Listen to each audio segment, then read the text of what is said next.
On a hot day, flip-flops can be pretty cool. And pick up any fashion magazine out there, and lots of people are wearing them. But foot doctors warn some of the aches and pains that you have in your feet, your knees, even your back may be a result of too much flip-flopping. Anna Garcia has the story. The certain sights and sounds of summer, the rolling surf, the sizzling grill, the flipping and flopping of flip-flops. They're the best things you can ever wear. And you wear flip-flops a lot. Every day, all day. Every day, like 12 hours. I wear them probably every day. It has no arch. But foot doctors are warning that flip-flops are not so foot-friendly.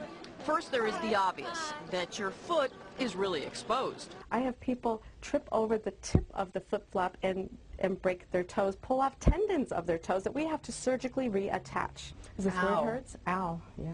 Dr. Noreen Oswell is the chief of podiatric surgery at Cedars-Sinai Medical Center. She says the problem with flip-flops is the lack of structure. People have a misconception that they have a shoe on their foot, but it was originally meant to wear around the pool or to the beach. It was never meant to be wearing to the grocery store or the amusement parks or all day long running errands. Any shoe you can fold up and put in your back pocket is not going to give you adequate support.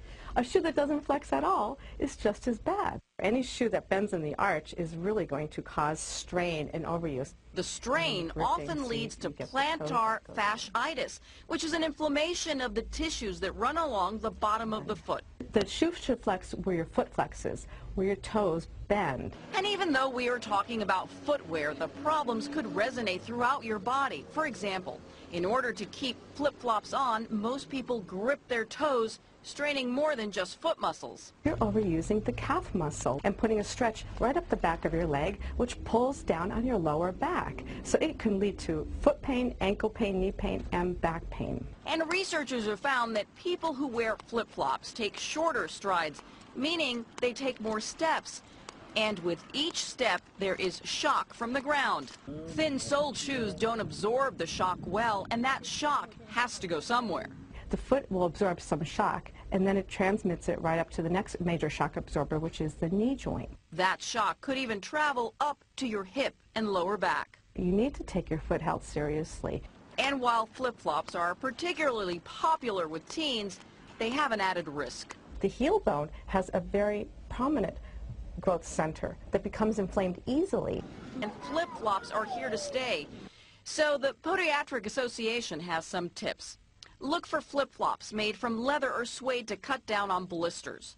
Look for shoes with more cushioning and arch support. Make sure the shoe bends at the ball of your foot.